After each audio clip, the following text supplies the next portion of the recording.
¿Sería posible mirar a la muerte, no con pánico, sino con gratitud? Hoy nos metemos de lleno en una de las ideas más radicales y, la verdad, más bonitas de la espiritualidad, la historia de cómo San Francisco de Asís llegó a llamar a la muerte hermana. Y esa es la gran pregunta que lo cambia todo. ¿Y si la forma en que vemos la muerte está equivocada de base? San Francisco nos lanza esta idea, una que va directa a la raíz de uno de nuestros miedos más profundos. Para entender lo absolutamente revolucionario del pensamiento de Francisco, primero tenemos que partir de un punto en común, un miedo que al final compartimos todos, el terror a la propia mortalidad. Y ojo, que esto es clave. Francisco no era un ser sobrehumano que no sintiera miedo. Para nada. Sus vivencias en la guerra, el ver de cerca, su propia fragilidad, todo eso le generaba una ansiedad tremenda. Sentía el mismo pavor que cualquiera, lo que hace que su transformación sea todavía más increíble. En esta tabla se ve clarísimo el cambio de chip. La visión normal nos pinta a la muerte como un enemigo, como un final terrorífico, pero la visión de Francisco la convierte en algo totalmente distinto. Una hermana, un simple paso, una bienvenida. Vamos a ver cómo narices llegó hasta ahí.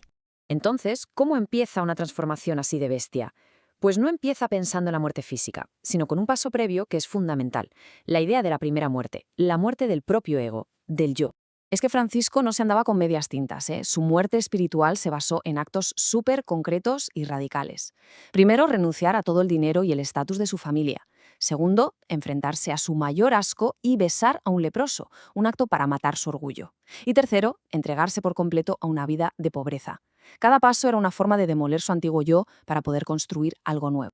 Y claro, todo esto no se lo sacó de la manga. Sus actos eran una respuesta directa a esta llamada del Evangelio. Donde la mayoría ve una metáfora, Francisco vio unas instrucciones literales.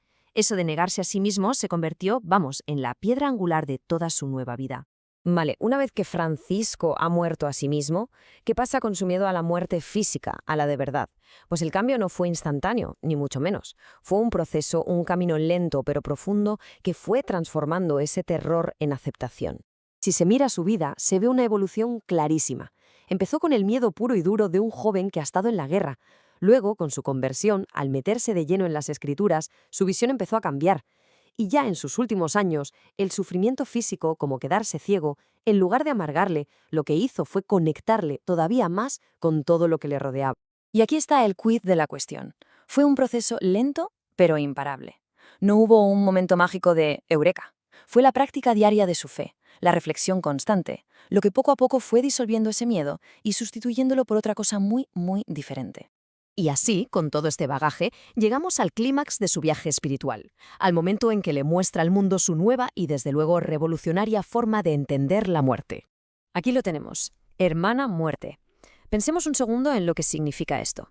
Al llamarla hermana, Francisco la saca del terreno de lo desconocido y lo terrible, y la mete en la familia.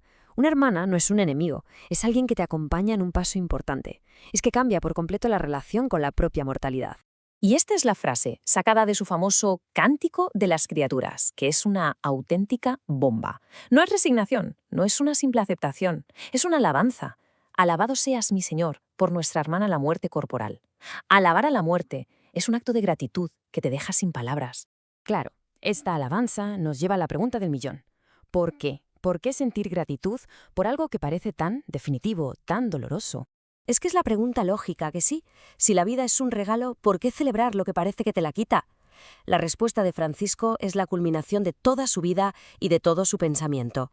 Para Francisco, alabar a la muerte era la única conclusión posible. Era lo más lógico del mundo por varias razones muy potentes. Primero, era un acto de confianza total en la promesa de la vida eterna. Segundo, era la puerta para unirse por fin con Dios, que era el objetivo de su vida. Tercero, era una forma de dar las gracias por el viaje completo, incluido el final. Y por último, era reconocer que si Dios lo ha creado todo, la muerte también forma parte de ese plan, no es un fallo terrible del sistema. Y aquí es donde todo encaja a la perfección. Volvemos al principio. Como él ya había vivido esa primera muerte, la muerte de su ego, de sus cosas, de su orgullo, la muerte física ya no le daba miedo, ya no podía quitarle nada que él no hubiera entregado voluntariamente. Era simple y llanamente el último paso para volver a casa. Y esto nos deja con una reflexión final. El viaje de Francisco, aunque ocurrió en el siglo XIII, nos plantea una pregunta que no caduca. ¿Cómo cambiarían las cosas si aplicáramos solo un poquito de su perspectiva a los finales que vivimos? ya sean grandes o pequeños, viéndolos no como una tragedia, sino como una transición que incluso puede merecer nuestra gratitud. Es una idea que, desde luego, da mucho que pensar.